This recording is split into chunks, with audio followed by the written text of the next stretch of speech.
یہ لوگ کیا جانے، ناصر لوگ کیا جانے، کہہ رہے چارہ گر کی کیا سنیں ہم چارہ گر سے کیا کہیں، چارہ گر کی کیا سنیں اور ہم چارہ گر سے کیا کہیں، ہے نا۔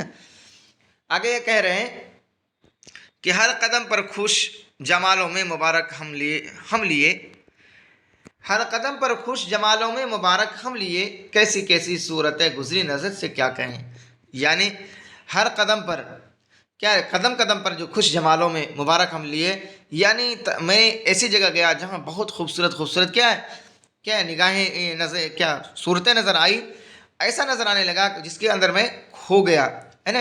اتنی خوبصورت حسین جمیل کیا جمگٹھر لڑکیوں کی بھیڑ بھاڑ تھی، میں نے وہاں کیا ٹکٹکی باندھ کر دیکھتا ہی رہ گیا، مجھے سمجھ میں نہیں آیا کہ میں کیا کہاں ہوں، ہے نا۔ تو یہ چیز یہی کریں، کیسی کیسی صورتیں گزری نظر سے کیا کہیں، کیسے کیسے لوگ کتنے خوبصورت خوبصورت تھے ہماری نگاہوں کے سامنے، میں اس سے کیا کہہ سکتا ہوں، ہے نا، میں نے اس میں کھو گیا۔ تو چلیے اسٹوڈنٹ، یہیں تک رہا آج کا یہ میرا اور آپ کا سفر۔ امید ہے کہ آپ کو یہ بھی مصرع یعنی دوسرا شعر بھی غزل بھی سمجھ میں آ گئی ہوگی۔ اسٹوڈنٹ، آپ کو آج کی یہ کلاس اچھا لگے تو آپ زیادہ سے زیادہ شیئر کریں، لائک کریں، اور کوئی نئے اسٹوڈنٹ ہوں تو وہ سبسکرائب ضرور کریں۔ تو اسٹوڈنٹ چلیے پھر ہم ملتے ہیں اگلے ویڈیو میں، تب کے لیے اللہ حافظ۔